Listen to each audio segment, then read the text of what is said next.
ولا تخزني يوم يبعثون يوم لا ينفع مال ولا بنون إلا من أتى الله بقلب سليم. الحمد لله نحمده ونستعينه ونستغفره ونعوذ بالله من شرور أنفسنا ومن سيئات أعمالنا من يهده الله فلا مضل له ومن يضلله فلا هادي له وأشهد أن لا إله إلا الله وحده لا شريك له وأشهد أن محمدا عبده ورسوله. أما بعد فإن خير الحديث كتاب الله وخير الهدي هدي محمد صلى الله عليه وسلم وشر الأمور محدثاتها وكل محدثة بدعة وكل بدعة ضلالة وكل ضلالة في النار.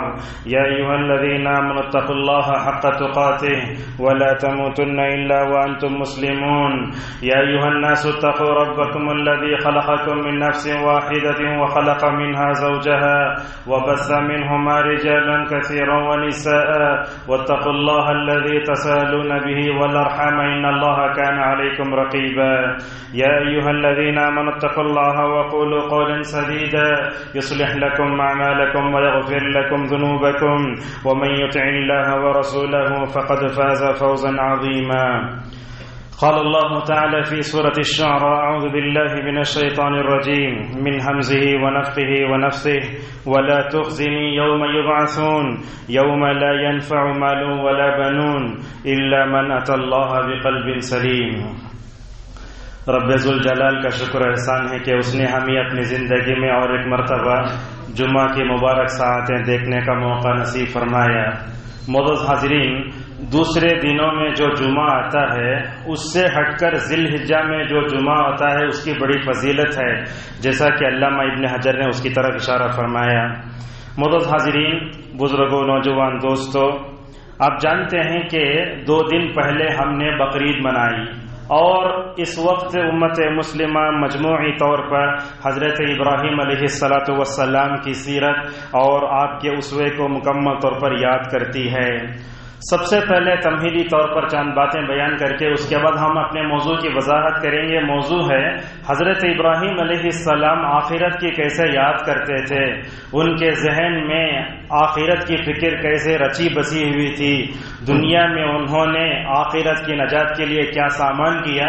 انشاءاللہ اس عنوان سے چند باتیں ہم آپ کے سامنے بتائیں گے. آپ جانتے ہیں کہ مومن کی زندگی دنیا کی جو ہے وہ قید خانے کی طرح ہے. چنانچہ آپ صلی اللہ علیہ وسلم نے کہا کہ الدنیا سجن المومن و جنت الکافر. اللہ کے نبی صلی اللہ علیہ وسلم عید کی نماز کے موقع پر 2 رکعتوں میں 2 سورتیں پڑھتے تھے. ایک ہے سورہ قاف، دوسری ہے سورہ قمر. اسی طریقے سے بعض روایتوں میں اعلیٰ غشیہ کا ذکر بھی آیا. جمعہ کے موقع پر نبی کریم صلی اللہ علیہ وسلم اعلیٰ غشیہ پڑھتے، جمعہ کے دن فجر کی نماز میں سجدہ اور دہر پڑھتے تھے. آپ جانتے ہیں علامہ ابن کثیر رحمہ اللہ اپنی تفسیر میں کہتے ہیں کہ نبی کریم صلی اللہ علیہ وسلم جمعہ کے موقع پر ان سورتوں کو پڑھتے، عید کے موقع پر قاف اور قمر کو کیوں پڑھتے تھے؟ ایک تو یہ ہے کہ امر تعبدی ہے، اس کی حکمت اللہ اور اس کے رسول زیادہ جانتے ہیں، مگر دونوں سورتوں کے مضمون کو دیکھنے سے معلوم ہوتا ہے اللہ کے نبی جہاں زیادہ لوگ جمع ہوتے ان سورتوں کو پڑھ کر بتاتے کہ دیکھے لوگوں، جیسے تم جمعہ کے دن جمع ہو جاتے ہو نا، ایسے ہر جمعہ کے دن تمہارا جمع ہونا محشر کی عدالت کو یاد دلاتا ہے. قاف اور قمر پڑھ کے اللہ کے نبی صلی اللہ علیہ وسلم گویا اپنی امت میں فکر آخرت کو ایسے اجاگر کرتے تھے، مومن کتنا ہی دنیا میں خوش نہ ہو جائے مگر اس کے ذہن اور حاشیہ خیال میں فکر آخرت ہمیشہ ہونا چاہیے. ہم کتنا ہی خوش ہو جائیں مگر آخرت کو فراموش نہ کریں. معزز حاضرین، عید کا دن آیا، ہمیں کئی چیزیں یاد دلایا تو اس نے ہمیں آخرت کی بھی یاد دلائی. اسی طریقے سے یہ جمعہ، ہر جمعہ مومن کو آخرت کی یاد دلاتا ہے. صحیح مسلم کی روایت میں اللہ کے نبی صلی اللہ علیہ وسلم نے کہا لا تقوم الساعة الا فی یوم الجمعہ. آپ نے کہا کہ قیامت جمعہ کے دن قائم ہوگی. جمعہ کی دن کون سے وقت میں؟ موطا کی روایت میں اس کی وضاحت آ گئی. چنانچہ آپ صلی اللہ علیہ وسلم نے فرمایا صبح کے وقت سے لے کر سورج کے طلوع ہونے تک اس وقت کی جو ہے مدت میں قیامت قائم ہو جائے گی. جیسا کہ موطا مالک کی روایت کے بارے میں علامہ مناوی رحمہ اللہ کہتے ہیں وَلَا تَقُومُ السَّاعَةُ إِلَّا فِي يَوْمِ الْجُمْعَةِ بَيْنَ الصُّبْحِ وَطُلُوعِ الشَّمْسِ. جمعہ کے دن سورج طلوع ہوگا، قیامت آ جائے گی. معزز حاضرین، دنیا میں ہر جاندار جب بھی جمعہ کا دن آتا ہے تو کانپتے رہتا ہے کہیں قیامت نہ آ جائے. آپ صلی اللہ علیہ وسلم نے فرمایا ما من دابۃ الا وهي مصغیۃ یوم الجمعہ. ہر جاندار قیامت کے دن، ہر جاندار جمعہ کے دن کہیں قیامت قائم نہ ہو جائے ڈرتے رہتی ہے، مگر حضرت انسان ہے کہ جمعہ کا جب دن آتا ہے دوسرے دنوں کے مقابل وہ زیادہ غفلت کا شکار ہوتا ہے. اللہ نے سچ فرمایا سورہ انبیاء کے شروع میں اقترب للناس حسابهم وهم في غفلة معرضون. ہر عید آخرت کی یاد دلاتی ہے، ہر جمعہ آخرت کی یاد دلاتا ہے، اور ہر جمعہ پڑھے جانے والی سورہ کہف بھی ہمیں دنیا کی بے ثباتی کی طرف اشارہ کر کے قیامت کی یاد دلاتی ہے. ہم نے اپنی زندگی میں کتنے جمعہ سورہ کہف کی تلاوت کی ہوگی، مگر اس نقطۂ نظر سے سورہ کہف کی تلاوت کر کے دیکھو، یہ سورت بتاتی ہے کہ اے مومنو تمہیں ایک دن دنیا چھوڑنا ہے. جیسا کہ اللہ نے سورہ کہف کے شروع میں کہا انا جعلنا ما علی الارض زینۃ لها لنبلوهم ایہم احسن عملا وانا لجاعلون ما علیہا صعیدا جرزا. اس صورت میں یہ بھی بتایا گیا کہ قیامت کے دن جب کفار اپنے نامہ اعمال کو دیکھ کر گھبرائیں گے، کہیں گے ما لهذا الكتاب لا یغادر صغیرۃ ولا کبیرۃ الا احصاها. معزز حاضرین، عید سعید کے اس موقع پر ابراہیم کی شخصیت کو یاد کیا ہم نے. دیکھنے میں ابراہیم ایک فرد واحد لگتے ہیں، مگر اللہ تعالیٰ نے اس عظیم المرتبت ابخری شخصیت میں ایک امت کے اوصاف جمع کر دیے تھے. جیسا کہ اللہ نے کہا ان ابراہیم کان امتا قانتا للہ حنیفا. ابراہیم دیکھنے میں فرد واحد ہیں، ان کی شخصیت بڑی عالمگیر ہے. ہر یہودی، ہر نصرانی ابراہیم کو اپنی طرف کھینچنے کی کوشش کرتے ہیں. اللہ فرماتا ہے ما کان ابراہیم یہودیا ولا نصرانیا ولکن کان حنیفا مسلما وما کان من المشرکین. معزز حاضرین، اللہ نے قرآن میں اللہ کے نبی اور موسیٰ کے بعد جس نبی کا زیادہ تذکرہ کیا وہ حضرت ابراہیم کی شخصیت ہے. دنیا کا کوئی بھی بندہ جب نماز پڑھتا ہے، تشہد میں بیٹھتا ہے، نبی پر درود پڑھتا ہے تو ابراہیم کا ذکر خیر آتا ہے. اللہم صلی علی محمد وعلی آل محمد کما صلیت علی ابراہیم. ہماری کوئی فرض ہو، کوئی نفل ہو، کوئی سنت ہو، تحیت المسجد ہو، حتیٰ کہ نماز جنازہ میں بھی ہم حضرت ابراہیم کو یاد کرتے ہیں. معزز حاضرین، صبح شام کی دعاؤں میں ہمیں ابراہیم یاد آتے ہیں. جیسا کہ نسائی کی اس روایت کو نووی علامہ البانی رحمہ اللہ نے صحیح قرار دیا اصبحنا علی فطرت الاسلام وعلی کلمت الاخلاص وعلی دین نبینا محمد صلی اللہ علیہ وسلم وعلی ملت ابینا ابراہیم حنیفا مسلما وما کان من المشرکین. معزز حاضرین، اس سے معلوم ہوا بندے کی صبح ہوتی ہے توحید سے. اس توحید میں وہ دو نبیوں کو یاد کرتا ہے جو کہ دو اللہ کے خلیل تھے، ایک تو ابراہیم، دوسرے محمد رسول اللہ صلی اللہ علیہ وسلم. سعودی عرب کے مشہور عالم دین خالد السبت حفظہ اللہ کہتے ہیں کہ جو بندہ صبح شام ابراہیم کو یاد کرے، دیکھیے کیسی سوچ ہے، جو بندہ صبح شام حضرت ابراہیم کو اور ان کی توحید خالص کو یاد کرے تو وہ کیسے شرک میں پڑھ سکتا ہے. آج ہم صبح شام کی دعاؤں سے انحراف کرتے ہیں، پڑھتے نہیں ہیں، نہ ابراہیم کو یاد کرتے، نہ محمد صلی اللہ علیہ وسلم کو یاد کرتے، نہ ان کی کمال درجے کی توحید کو یاد کرتے. اسی وجہ سے امت مسلمہ کا سواد اعظم شرک میں مبتلا ہے. معزز حاضرین، حضرت ابراہیم اور نبی کریم صلی اللہ علیہ وسلم کی شخصیت کے لیے اللہ نے اس وے کا لفظ استعمال فرمایا. سورہ احزاب میں کہا لقد کان لکم فی رسول اللہ اسوۃ حسنہ. سورہ ممتحنہ میں کہا قد کانت لکم اسوۃ حسنۃ فی ابراہیم والذین معہ. معزز حاضرین، حضرت ابراہیم نے اپنے نفس کی بڑی عمدہ تربیت کی، اپنے نفس کو اور اپنے دل کو بڑا لگام لگایا. حضرت ابراہیم کی سیرت میں فکر آخرت بھی ہمیں مکمل طور پر نمایاں نظر آتا ہے. اور یہ بات سنیے، جس کے دل میں اللہ کی محبت ہوتی ہے اس کے دل میں اللہ سے ملاقات کی محبت بھی ہوتی ہے. جس کے دل میں آخرت کی محبت گھر کر جائے وہ کبھی آخرت کو یاد نہیں کر سکتا. اسی لیے اللہ کے نبی صلی اللہ علیہ وسلم کو ابراہیم کے نقش قدم پر چلنے کا مکمل طور پر حکم دیا گیا. بہرحال ہم اپنے موضوع میں داخل ہوتے ہیں. حضرت ابراہیم کی سیرت میں فقہ آخرت کا پہلو ہمیں کہاں کہاں نظر آتا ہے. ایک وقت وہ نمرود کے سامنے گئے، نمرود کے سامنے جا کر بولے میرا رب زندہ کرتا ہے مارتا بھی ہے. وہ کہنے لگا میں بھی زندہ کرتا ہوں مارتا ہوں. حضرت ابراہیم نے دیکھا میں نے اپنے رب کی یہ خصوصیت اس کے سامنے رکھی تو وہ آخرت کا انکار کرنے لگا. اللہ تعالیٰ سے سوال کرنے بیٹھے ربی ارینی کیف تحیی الموتی. حضرت ابراہیم کو شک نہ تھا، اللہ تعالیٰ کی قدرت میں ذرہ برابر بھی شک نہ تھا، لیکن حضرت ابراہیم اپنی آنکھوں سے آخرت کے اٹھائے جانے پر قدرت کو دیکھنا چاہتے تھے. ایک چیز میں زبان سے کہوں، ایک چیز آپ دیکھیں، دونوں میں فرق ہے. جیسا کہ اللہ کے نبی کہتے ہیں لیس الخبر کالمعاینہ. حضرت ابراہیم نے کہا اے رب تو مجھے بتا کہ تو کیسے مردوں کو زندہ کرتا ہے. اللہ نے اپنے خلیل اولو العزم پیغمبر ابراہیم سے پوچھا اولم تؤمن، اے ابراہیم کیا تم اولو العزم خلیل الرحمن ہو کر میری قدرت پر یقین نہیں رکھتے کیا؟ حضرت ابراہیم نے جواب دیا بلا کیوں نہیں. اللہ تبارک و تعالیٰ کا جواب دیتے ہوئے حضرت ابراہیم کہتے ہیں لیطمئن قلبی، اے رب میرے جو ہے رگ رگ میں عقیدہ آخرت پیوست ہے، لیکن میں اپنے دل کو مطمئن کرنا چاہتا ہوں، اسی لیے میں نے سوال کیا. اللہ تبارک و تعالیٰ نے آگے بتایا. معزز حاضرین، اسی طریقے سے ابراہیم کی سیرت میں فکر آخرت دیکھنا چاہتے ہو تو دیکھو اتنے بڑے پیغمبر اللہ کے خلیل ہونے کے بعد ان کی دعاؤں پر، ان کی لبوں پر کیا دعا کہتے ہیں وَلَا تُخْزِنِي يَوْمَ يُبْعَثُونَ. کہتے ہیں رب جس دن سارے لوگ اٹھائے جائیں گے نا اس دن تو مجھے ذلیل نہ کر.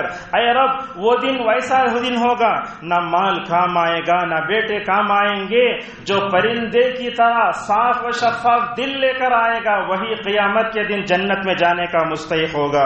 معزز حاضرین، اولو العزم خلیل الرحمن ہو کر بھی آخرت کی رسوائی سے ڈر رہے ہیں. علامہ سعدی رحمہ اللہ نے ان آیت کے تفسیر میں لکھا اے اللہ تو مجھے آخرت میں خوش نصیب بندوں میں سے بنا دے. جانتے ہیں صحیح بخاری کی روایت ہے 3350 حضرت ابو ہریرہ رضی اللہ عنہ کہتے ہیں ایک دن اللہ کے نبی صلی اللہ علیہ وسلم نے فرمایا دیکھو اپنے باپ کو نار جہنم سے بچانے کی بڑی کوشش کی، حکمت سے دعوت بھی دی، لیکن آزر تھا باپ، اپنے بیٹے کی عقید توحید کو سمجھ نہ سکا تو کیا انجام ہوا. دیکھو ابراہیم کی ملاقات قیامت کے دن اپنے باپ آزر سے ہوگی.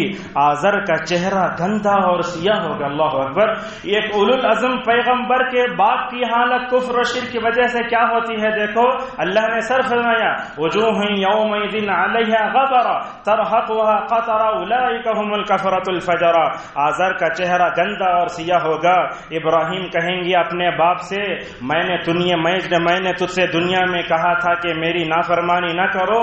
آزر اس وقت بولے گا میں آج تیری مخالفت نہیں کروں گا. ابراہیم فرمائیں گے اے رب تو نے میرے سے وعدہ فرمایا تھا کہ تو آخرت میں مجھے رسوا نہیں کرے گا، لیکن میں آپ اپنے رسوا ہوتے ہوئے باپ کو دیکھ رہا ہوں. تو کہیں گے حضرت ابراہیم اے رب اس سے زیادہ کیا رسوائی ہے کہ میرا بد نصیب باپ تیری رحمت سے دور ہو گیا ہے. اللہ تبارک و تعالی جواب میں کیا کہے گا انی حرمت الجنت علی الکافرین، میں نے کافروں کے اوپر جنت کو حرام قرار دے دیا ہے. اللہ تعالی ابراہیم سے کہا گا ابراہیم ذرا اپنے پیروں کے پاس دیکھو. دیکھیں گے یہ گندگی کا کیڑے کی شکل میں حضرت ابراہیم کے والد وہاں ہوں گے. فرشتوں سے کہا جائے گا کہ ان کو پکڑ کر جہنم میں ڈال دیا جائے۔ اللہ اکبر، اولو العزم پیغمبر کا باپ جہنم کا مستحق ہوا۔ اس حدیث پر غور کرتے ہیں، کئی باتیں معلوم ہوتی ہیں۔ پہلی بات یہ معلوم ہوتی ہے اولو العزم پیغمبر ہو کر بھی اپنے باپ کو ہدایت نہ دے سکے، جناب محمد رسول اللہ صلی اللہ علیہ وسلم بھی ابو طالب کو ہدایت نہ دے سکے۔ جب بستر مرگ پر ہیں، جا کے بار بار کہتے ہیں یا عمی قل لا الہ الا اللہ وحاج لک بہا عند اللہ یوم القیامہ، بھتیجا جنت میں چلا جائے، وہ چچا جس نے اپنی ساری زندگی بھتیجے کے لیے وقف کر دی وہ جہنم میں چلے جائے، یہ کیسے ہو سکتا ہے؟ اسی لیے اللہ کے نبی نے کہا چچا کلمہ طیبہ پڑھ لو، قیامت میں سفارش کرتا ہوں۔ اس طرف ابو جہل کھڑے ہو کر ان کو کفر کی طرف ابھار رہا ہے، اس طرف سے عقیدہ توحید کی دعوت دی جا رہی ہے۔ اس وقت اللہ نے اپنے حبیب صلی اللہ علیہ وسلم پر یہ آیت اتاری، انک لا تہدی من احببت ولکن اللہ یہدی من یشاء۔ اس واقعے پر غور کرنے سے یہ بات یہ معلوم ہوتی ہے آخرت کی رسوائی سے نجات کے لیے توحید اولین شرط ہے۔ اگر توحید کی نہ ہو بندہ نہ دنیا میں سلامتی پا سکتا ہے نہ آخرت میں پا سکتا ہے۔ ایک دن ابن جدعان کے بارے میں عائشہ رضی اللہ عنہا نے پوچھا یا رسول اللہ اتنا مہمان نواز ہے، کیا اس کی مہمان نوازی قیامت کے دن اس کو کام دے گی؟ آپ صلی اللہ علیہ وسلم نے فرمایا انہو لم یقل یوما رب اغفر لی خطیتی یوم الدین، ابن جدعان کو اس کی مہمان نوازی کام نہیں آئے گی، اس لیے کہ وہ آخرت پر یقین نہیں رکھتا تھا۔ اور اس پر غور کرنے سے معلوم ہوتا ہے جس کے دل میں کفر ہے، شرک ہے، وہ دنیا اور آخرت میں کامیاب نہیں ہو سکتا۔ اسوہ ابراہیمی کا ایک پیغام ان دنوں میں ہم یہ ہے ہمارا دل قلب سلیم ہونا چاہیے، پرندے کی طرح پاک ہونا چاہیے۔ معزز حاضرین، ابن القیم رحمہ اللہ کہتے ہیں قلب سلیم وہ ہوتا ہے جو شرک سے، کینے سے، کپٹ سے، حرص سے، دنیا کی طمع سے، کبر سے اور دنیا کی محبت سے پاک ہونا چاہے۔ اور یاد رکھیں قلب سلیم اگر بننا ہے تو 5 چیزوں سے اپنے آپ کو بچاؤ۔ ایک ہے شرک، دوسرا ہے بدعت، تیسرا ہے شہوت، چوتھا ہے غفلت اور 5 ہے خواہشات نفس سے اپنے آپ کو دور کرنا۔ قلب سلیم حضرت ابراہیم نے پایا، اسی وجہ سے وہ دنیا میں بھی کامیاب ہوئے، آخرت میں بھی کامیاب ہوئے۔ معزز حاضرین، حضرت ابراہیم کی سیرت میں فکر آخرت کا پہلو دیکھو۔ اللہ تعالیٰ نے ابراہیم کی کئی دعائیں نقل کی، وہ کیا کہتے ہیں دیکھو، اے اللہ تو مجھے معاف کر، میرے ماں باپ کو معاف کر اور سارے مومنین کو معاف کر دے۔ اس دعا پر غور کرنے سے معلوم ہوتا ہے حضرت ابراہیم علیہ السلام اپنے لیے اور مومنین کے لیے مکمل طور پر دعا کر رہے ہیں۔ اور معزز حاضرین، مکے کے بابرکت شہر کے بندوں کے لیے دعا کی تو وہاں بھی کہا وَارْزُقْ أَهْلَهُ مِنَ الثَّمَرَاتِ مَنْ آمَنَ بِاللَّهِ وَالْيَوْمِ الْآخِرِ۔ معزز حاضرین، یاد رکھیے آج کل ہم میں سے کوئی بھی دنیا سے جاتا ہے تو سب سے پہلے اسے اپنے بیوی بچوں کے گھر کی فکر ہوتی ہے، لیکن اولو العزم پیغمبروں کی تاریخ کو پڑھ کر دیکھنے سے معلوم ہوتا ہے ان کے پاس اگر کوئی سرمایہ تھا وہ عقیدہ توحید کا سرمایہ تھا۔ حضرت یعقوب علیہ السلام کی وفات کا وقت قریب آیا، اپنے بچوں کو جمع کرتے ہیں، پوچھتے ہیں ما تعبدون من بعدی، اے میرے بیٹو تم میرے بعد کس کی عبادت کرو گے؟ سارے لوگ کہتے ہیں اے ابا جان تمہارا جو رب ہے وہی ہمارا بھی رب ہے۔ دیکھو حضرت ابراہیم کے اندر فکر آخرت تھی نا، اس کے اندر سے اسماعیل و اسحاق میں منتقل ہوئی، اسحاق سے یعقوب میں، یعقوب سے یوسف تک منتقل ہوئی۔ قرآن یہ بتاتا ہے فکر آخرت باپ کے اندر ہو تو بچوں کے اندر بھی آئے گا۔ اگر ماں باپ فکر آخرت سے بیزار ہوں، دور دور تک ان کی رگوں میں قیامت کا کوئی جو ہے تذکرہ نہ ہو، ایسی صورت میں بچوں کے اندر وہ چیز نہیں آ سکتی۔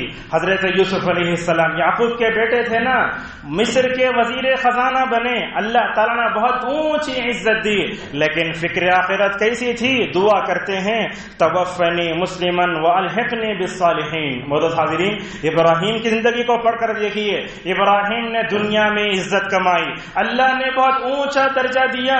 یہ اونچا درجہ کیوں ملا؟ عقیدہ توحید کی وجہ سے ملا۔ اور آخرت میں بھی حضرت ابراہیم اونچے درجے کو پہنچیں گے تو وہ توحید کی وجہ سے ہی پہنچیں گے۔ اسی لیے اللہ نے کہا وَآتَيْنَاهُ فِي الدُّنْيَا حَسَنَةً وَإِنَّهُ فِي الْآخِرَةِ لَمِنَ الصَّالِحِينَ۔ ابن القیم رحمہ رحمہ اللہ نے کہا اللہ تعالیٰ نے اپنے خلیل صلی اللہ علیہ وسلم کو بہت کچھ دیا، توحید دیا، قلب سلیم دیا، تابع دار اولاد دی، مال دیا، خوشگوار زندگی دی، لیکن اللہ تعالیٰ کسی بندے کو دنیا میں کتنا بھی دے دے، یہ دنیا فانی ہے، یہاں کا بدلہ بھی فانی ہے، سب کچھ ملے گا تو آخرت میں ملے گا۔ اسی لیے اللہ نے کہا وَإِنَّهُ فِي الْآخِرَةِ لَمِنَ الصَّالِحِينَ۔ معزز حاضرین ذرا یاد کرو، معمولی سی استری اگر ہمارے انگلی کو لگ جائے تو کیسا حال ہوتا ہے، ابراہیم کا کیا حال ہوا ہوگا۔ محدثین اور مفسرین کے صحیح اقوال کے مطابق ننگے بنا کے آگ میں ڈال دیے گئے۔ اللہ نے آگ سے کیا کہا؟ قُلْنَا يَا نَارُ كُونِي بَرْدًا وَسَلَامًا عَلَى إِبْرَاهِيمَ۔ اس سے معلوم ہوتا ہے دنیا میں عزت، امن، ہدایت، ہر طرح کی حفاظت، غیبی مدد اگر مل سکتی ہے تو عقیدہ توحید کی وجہ سے مل سکتی ہے۔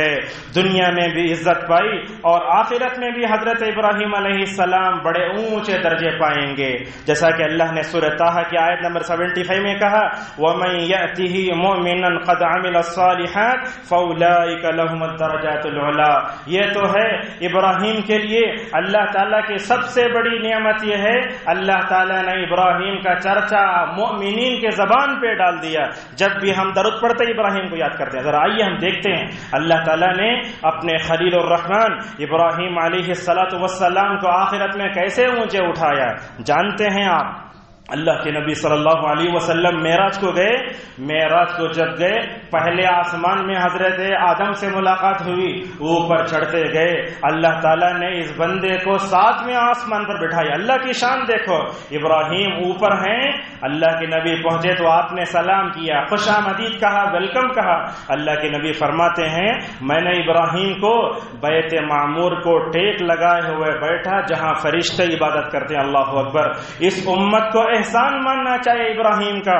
اللہ کے نبی کیا فرماتے ہیں دیکھو لقیت ابراہیم علیہ السلام لیلۃ اسری بی، جس رات مجھے آسمان میں لے جایا گیا اسراء و معراج کے موقع پر میں نے ابراہیم سے ملاقات کی، تو میں نے ابراہیم سے ملاقات کی تو ابراہیم اللہ کے نبی صلی اللہ علیہ وسلم سے کیا کہتے ہیں دیکھو، کہتے ہیں یا محمد اقری امتک من السلام۔ حضرت ابراہیم کہتے ہیں نبی کریم صلی اللہ علیہ وسلم سے جاؤ میری طرف سے تمہاری امت کو سلام پہنچاؤ۔ اللہ اکبر۔ میری طرف سے تمہاری امت کو سلام پہنچاؤ اور تمہاری امت کو یہ بتا دو جنت کی مٹی بڑی پاکیزہ ہے، اس کے اندر پائے جانے والا پانی بھی بڑا اچھا ہے۔ جنت میں جب بندہ سبحان اللہ کہتا ہے تو درخت لگتا ہے، الحمدللہ کہتا ہے تو درخت لگتا ہے، لا الہ الا اللہ کہتے تو درخت لگتا ہے، اللہ اکبر کہتا ہے درخت لگتا ہے۔ معزز حضرین سچ فرمایا اللہ نے ابراہیم کو 7ویں آسمان پر پہنچایا۔ اللہ نے تلک الرسل فضلنا بعضهم على بعض منهم من کلم اللہ ورفع بعضهم درجات۔ حضرت ابراہیم کو آخرت میں جو درجات ملیں گے وہ کیا ہے دیکھیے، قیامت کے دن سب ننگے بغیر ختنہ کیے ہوئے بغیر چپل کے اٹھیں گے۔ اللہ کے نبی صلی اللہ علیہ وسلم نے یہی فرمایا دنیا میں بغیر چپل کے تھوڑی دور تک چل کر جانا ہمارے لیے مناسب نہیں رہتا، پتلے کپڑے پہن کر ہم باہر نکلنا پسند نہیں کرتے۔ ذرا محشر کی اس عدالت کو یاد کرو جب ہر ایک آدمی ننگا اٹھے گا اور اس کے پیر میں چپل بھی نہیں رہیں گے اور بغیر ختنہ کیے ہوئے اٹھیں گے۔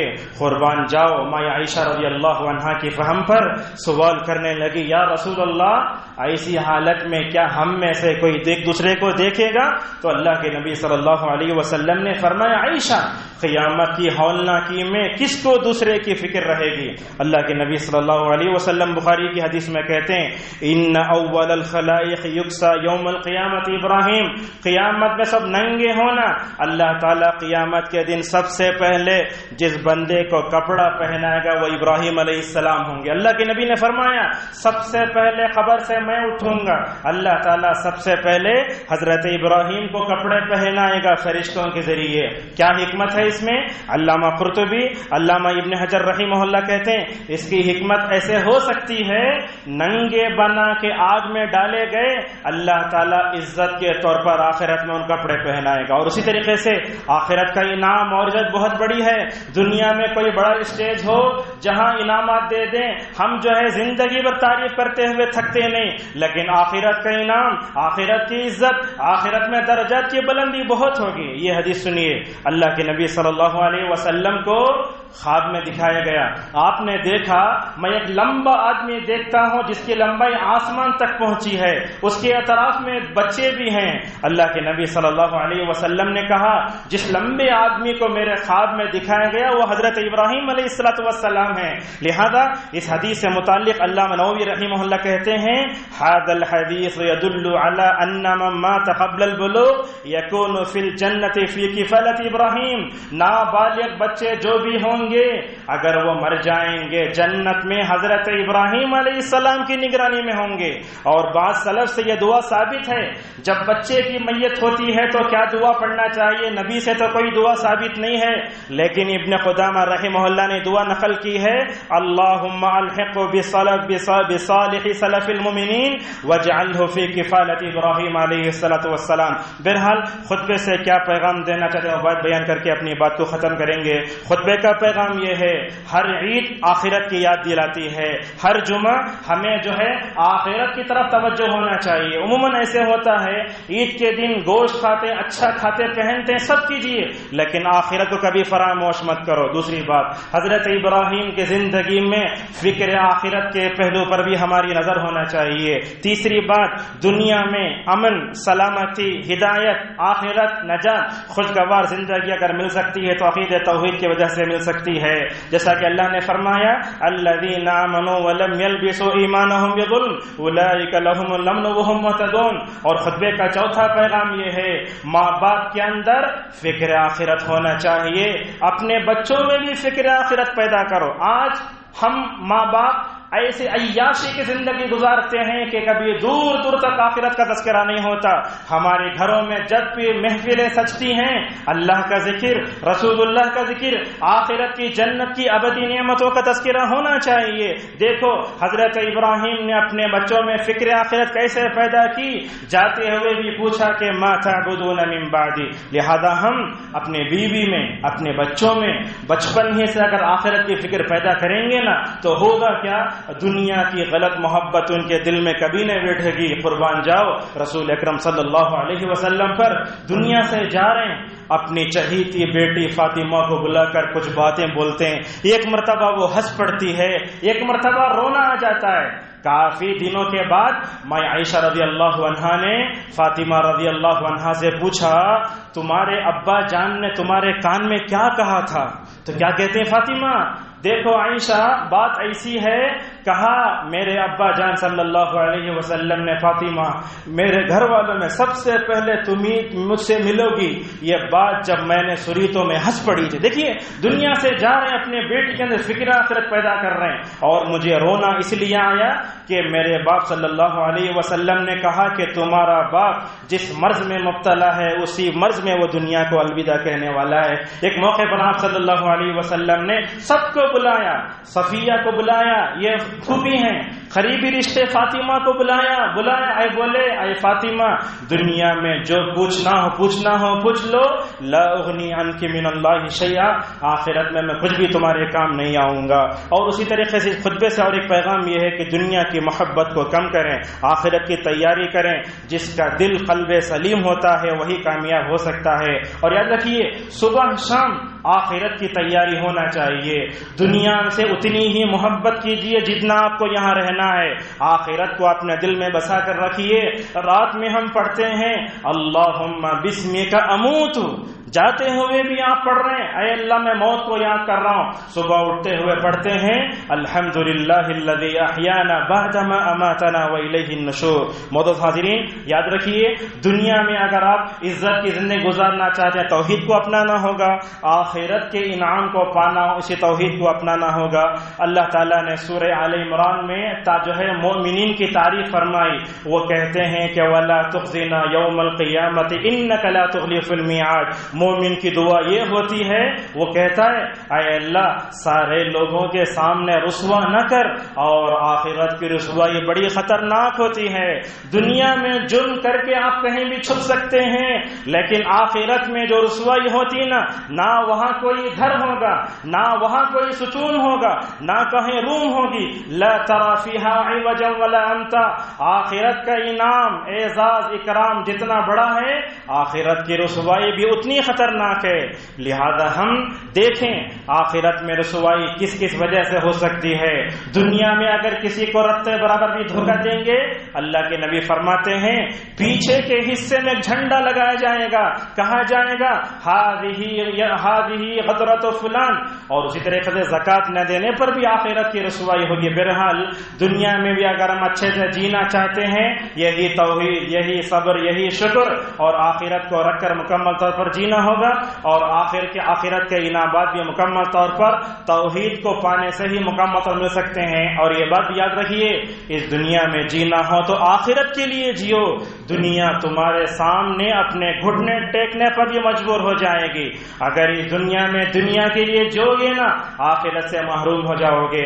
اللہ تبارک و تعالی ہم سب کو اسوہ ابراہیمی میں فکر آخرت کا جو موضوع ہے اس پر ہمیں غور کرنے توفیق نصیب فرمائے۔ حضرت ابراہیم علیہ السلام نے دنیا میں عزت اور زندگی گزاری تھی۔ اللہ تعالی ہم سب کو توحید کو اپنا کر جو ہے دنیا اور آخرت میں عزت پانے کی توفیق عطا فرمائے۔ اللہ تعالی ہم سب کو حضرت ابراہیم جیسا توحید پرست بنائے۔ امت کے نوجوانوں کو اللہ تعالی حضرت اسماعیل جیسا بنائے۔ امت مسلمہ کی عورتوں کو اللہ تبارک و تعالی حضرت سارہ اور اسحاق کی طرح بنائے۔ اے رب تو نے جیسے ابراہیم علیہ السلام کو قلب سلیم دیا تھا، اللہ تعالی ہم ہر ایک مسلمان کو اللہ تعالی قلب سلیم کی دولت سے مالا مال فرمائے۔ رب جمعہ کی مبارک ساعتوں میں ہم دعا کرتے ہیں کہ قیامت کی رسوائی سے ہمیں بچا لے۔ اے اللہ دنیا آخرت میں جتنے انعامات ہیں، اکرامات ہیں، جنت کی شکل میں، تیرے دیدار کی شکل میں، اللہ تعالی ہم سب کے ہمارے حق میں لکھ دے۔ وآخر دعوانا الحمد للہ رب العالمین۔ الحمد لله على إحسانه والشكر له على توفيقه وامتنانه، وأشهد أن لا إله إلا الله وحده لا شريك له تعظيما لشانه، وأشهد أن محمدا عبده على رضوانه، وصلى الله عليه وعلى آله وصحبه وسلم تسليما كثيرا۔ أعوذ بالله من الشيطان الرجيم، إن الله وملائكته يصلون على النبي يا أيها الذين آمنوا صلوا عليه وسلموا تسليما۔ اللهم صل على محمد وعلى آل محمد كما صليت على إبراهيم وعلى آل إبراهيم إنك حميد مجيد۔ اللهم بارك على محمد وعلى آل محمد كما باركت على إبراهيم وعلى آل إبراهيم إنك حميد مجيد۔ اللهم ارض عن الصحابة أجمعين، أبي بكر وعمر وعثمان وعلي وعن سائر الصحابة أجمعين، وعنا معهم بجودك وكرمك يا أكرم الأكرمين۔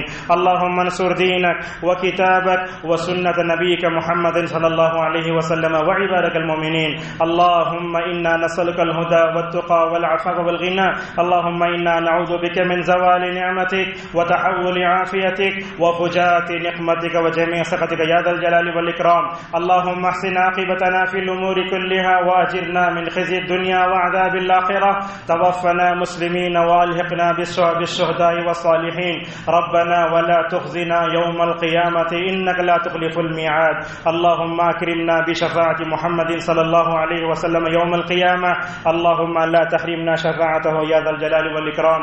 اللهم ارفع عنا هذا الوباء، اللهم ارفع عنا هذا الوباء، اللهم اشف مرضانا وارحم موتانا وعاف مبتلانا وفك أسرانا وانصرنا على من بغى علينا يا سميع الدعاء يا ذا الجلال والإكرام۔ يا حي يا قيوم برحمتك أستغيث أصلحنا شأننا كله ولا تكلنا إلى أنفسنا طرفة عين ولا أقل من ذلك۔ أعوذ بالله من الشيطان الرجيم، إن الله يأمر بالعدل والإحسان وإيتاء ذي القربى وينهى عن الفحشاء والمنكر والبغي يعظكم لعلكم تذكرون، فاذكروا الله يذكركم وادعوه يستجب لكم ولذكر الله أكبر والله يعلم ما تصنعون۔